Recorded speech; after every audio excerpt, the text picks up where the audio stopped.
What's going on, everybody? It's your favorite hillbilly here, coming to you live out of Hog Holler, Tennessee. Not really live. Well, I'm live, but you won't be watching this live. Anyhow, last time I was on here talking to you all, I was standing right under that tree with a good friend of mine, Mr. Martin Groves. Come down and spent the weekend with me. Very nice fellow, brother of mine. But yeah, and I realized that I got asked some questions about the graveyard a lot. I get a lot of questions about this place. This is Henderson Chapel Church, and I think the name of this graveyard is Shiloh. You can tell there's a lot of old graves here.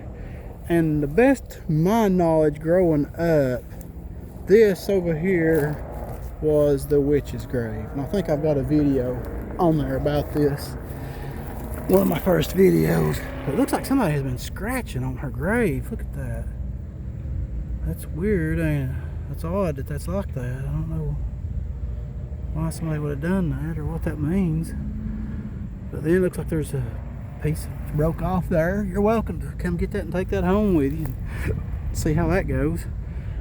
And there's an old headstone leaned up against the stump there. But yeah, I was raised being told that this was her grave, I'm pretty sure. And then they used to say grass wouldn't grow on her grave. But then when it started growing, it was nothing but weeds that grew. And mighty strange, but if you look at that.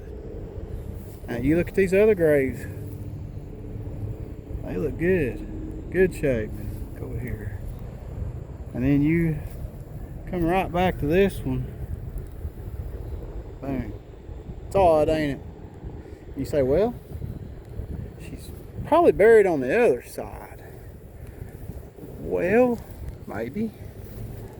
But I always heard that people, certain people, evil people or people who wanted to be evil or do evil acts, was buried not facing the eastern sky, but with her back to the eastern sky. So that would put her on this side. But I don't know. That's not why we're here. We're not here to debate that. And then I get asked to show this spot a lot. It's Rod Run weekend here in Pigeon Forge, so you're going to hear and see a lot of racket. Probably hear more than you see. But this big open spot here, this is where nobody wanted to be buried because her family was buried here. So if you look, I know I've showed this before, you've got this big old wide open spot, and then you got what's possibly her grave over there with the weeds, and then you got some of these older stones that can't be read, and then of course over here you've got some graves, some old graves. It's been here a long time. But yeah, this graveyard, it's been here a while. Look at here, Revolutionary War. This person was buried here in 1823. That tells you how old this place is. And then right here, look at this old tombstone here. Wow, you can just barely see anything on it. Can't make it out at all. It's got a little bit of writing on it, but I don't know what it says. Body had a little baby powder. Throw it on there, or get a pencil and a piece of paper and all that, and do that. I don't happen to have my baby powder with me today. Anyhow, story. I want to tell y'all a story today. The reason I'm telling this story is in a book, and I don't really want to advertise the book too much, but it's in a book, and the story for the most part is correct, but they leave something out, and I feel it's an important part that's been left out. And I get it why they left it out of things that's going on in today's time and world, probably when this book was wrote, and they probably felt it just best to leave this out. But I'm going to call it to everybody's attention because I think it deserves it. There's a place over in Dillsboro, North Carolina, near Dillsboro, called Cowee Tunnel. Now you can find videos about it, and you can find stories about it if you use your Google machine. my Google machine. I'm on it. It's a Google machine with a phone app. But yeah, Cowee Tunnel. And here's the book. Let me show y'all the book. There it is. Wells Cowee Tunnel. And of course there's a picture of the train. There's a big trestle. And then you got the tunnel. But yeah, and this took place in 1883. It says 19 men who were working on the tunnel died. So what happened to those 19 men?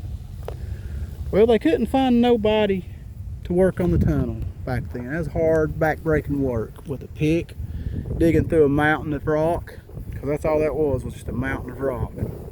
And you can go through there today and you can see this tunnel. You can ride the train over in Dillsboro, and I'm pretty sure it still goes through the tunnel. The tunnel is the train actually scrapes the side of the tunnel. You can see that in some videos that used to be on YouTube. I'm sure they're still on there. But the train scrapes the side of the tunnel as it goes through because it's so narrow. But these men worked on this tunnel day and night, day and night. They would camp on one side of the river, and then they would get in a boat, raft, and they would cross the river in the morning, work and dig all day in the tunnel, and then get back in the boat and go back across the river. So that's how this was done. And they would go to town and they would get prisoners and bring them there to do this. Well, it just so happened one evening it had rained a few days before and the river was up. So they were done working and they're coming back across the river. Now keep in mind, these 19 men are prisoners. They're chained together. Their feet are chained together and their hands are chained to their feet, their leggings. So they're bringing these guys back across the river from a day's work when something happens and the boat tips and one of the men fall out of the boat. Wow, sorry about that. Like I said, sorry about Rod Run Weekend. I'm thoroughly impressed with that. But one of the men fall out of the boat. Well, of course, one falls out. You're chained to 18 more, they all fall out. All these men come out of this boat in just a big old mass, you know. Well, there's two other men in the boat, and they wasn't chained either. The guard who was taking them across the river, and a trustee. This man had gained favor with the guards, so they didn't chain him. They put him as a trustee watching over the other guys. So this trustee, he starts swimming out his way out of the river because he can't help these guys that's chained together. They went to the bottom, but there's the guard, and the guard can't swim. The guard's drowning. So this man, caring for human life, goes back out and he grabs the guard and he brings him, swims him in and rescues him, brings him to the shore. So all the other men, they're gone, 19 of them, but he did rescue the man, the guard that couldn't swim. So he's kind of hailed as a hero, but still, you know, they're mourning the loss of these other 19 men. Well, it just so happens that evening, the guard's billfold turns up missing. They go to looking for it and can't find it. Well, they go into the camp where the prisoners sleep. Just so happens they find the guard's billfold under the pillow or under the mattress of the man who just had rescued him. So legend goes that they took the man and they hung him at the mouth of the cave. Now, I know you think, well, that's probably a little extreme for just stealing a wallet. Well, you don't know the whole story. But legend goes that they hung him right there at the mouth of the cave. And other stories say they put him in the cave and added years onto his sentence and added hours onto his day of digging.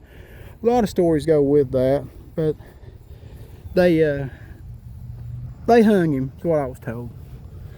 So they finally rescue the bodies. They drag them out of the Tuckasegee River, and they take them up on the hill above the tunnel, and they bury them all in a mass grave. All 19 of them. Don't know what they done with the one guy, the trustee. Don't know what happened to his body, if he was buried with them. I would say not, because this is at a separate time. So I don't really know what happened to his body. But now that's the story of Cowee Tunnel. And they claim if you go visit that tunnel on a rainy day or late in the evenings, that you can hear the wailing and the screams of these prisoners that were drowning and the injustice that was done to them. Now, here's where the rest of the story comes in. You might say injustice. These men were prisoners. They're, you know, they deserve to be out here working and digging. Well, what if I told you something the book doesn't tell you? These prisoners were black. And slavery had been long abolished by this time. Over 15 years. Or near 15. Anyhow, it had been abolished at this time. So they would pin petty crimes on these men. They would frame them, accuse them of stuff, to get enough prisoners to go out here and do their work for them. So essentially, these men were slaves. And the man who saved the guard, he was a black man. And he saved that prison guard's life. He dragged him to the shore.